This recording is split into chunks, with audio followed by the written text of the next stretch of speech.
Doctor గారు, four play చేయకుండా సెక్స్లో పాల్గొంటే పూర్తి తృప్తి కలగదా? కలగదండి. ఫోర్ ప్లే చేయకుండా సెక్స్లో పాల్గొంటే ఆ సెక్స్ అసంపూర్ణం, ఆ శృంగారం అసంపూర్ణం అనిపిస్తుంది. ఎందుకని 3 ఎలివేట్ అవ్వాలండి. మగవాడికి కానీ ఆడవాళ్ళకి కానీ 3 ఎలివేట్ అవ్వాలి. 3 ఎలివేట్ అవ్వాలంటే ఫోర్ ప్లే కావాలి. ఫోర్ ప్లే పరస్పరం ప్రేరేపించుకోవాలి.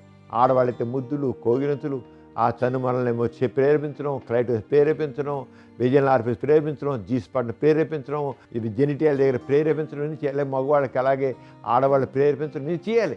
పరస్పరం ఎప్పుడైతే పూర్వించుకుంటారో అది దాంట్లో చక్కగా మరో కబుర్లు చెప్పుకోవడం, నవ్వుకోవడం, పరస్పరం శారీరకంగా టచ్ రొమాంటిక్ టచ్ కావాలి. ఇవి చేసినట్టయితే తప్పకుండా వాళ్ళకి మంచి బాగా మూడు వచ్చిన తర్వాత సెక్స్ పాల్గొన్నాకోండి చెప్పలేని థ్రిల్ కలుగుతుంది. అంతేకాకుండా ఊరికి పాల్గొన్నాకోండి ఒకళ్ళు మూడు ఇప్పుడు ఇద్దరు పాల్గొన్నారు, భర్త చేస్తాడు, శీకరిసకలు అయిపోతుంది, మీరైపోతుంది, వాళ్ళకి 3 చిరకి అయిపోతుంది. ఏముంటుందిగా ఏం తెలియక చిరాకు కూడా ఉంటుంది. చిరచ్చి వద్దనిపిస్తుంటుంది. చక్కగా ఇద్దరు పరస్పరం ప్రేరేపించిన తర్వాత అప్పుడు 3 బాగా ఎలివేటాక ఇద్దరికి 3 బాగా ఎలివేటాక అప్పుడు సెక్స్లో పాల్గొన్నారనుకోండి ఇద్దరికి అబ్బాయి ఇంకోసారి వస్తే బాగుంది, ఇంకోసారి రావాలి, ఇంకోసారి కూడా చేద్దాం అని అనిపిస్తుంది. ఇప్పుడు ఏమైనా వదిలే ఏంటది అనిపిస్తుంది అన్నమాట. అంచేత ఫోర్ ప్లే లేని శృంగారం అసంపూర్ణం. అంచేత ఫోర్ ప్లే తప్పనిసరిగి ఎన్నిసార్లు చేసినా అన్నిసార్లు ఫోర్ ప్లే చేయాల్సిందే.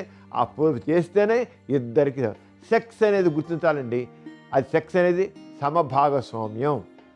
ఇద్దరు సమానంగా చేసే ఫోర్ ప్లే వస్తుంది. సమభోగం అప్పుడే సంభోగం అవుతుంది. సమభాగస్వామ్యం అనేది ఫోర్ ప్లే, సంభోగం కాయిటస్, అదే అప్పుడు సంభోగం. అంచేత అలా చేయాలి. చూశారు కదండి ఇవాల్టి సుఖజీవనం కార్యక్రమం. మీకు కూడా లైంగిక సమస్యలు కానీ సంతానలేమి సమస్యలు ఏమైనా ఉంటే మీ సమస్యలను వాట్సాప్ ద్వారా పంపొచ్చు. 8008532087 అనే నెంబర్కి వాట్సాప్ చేయండి.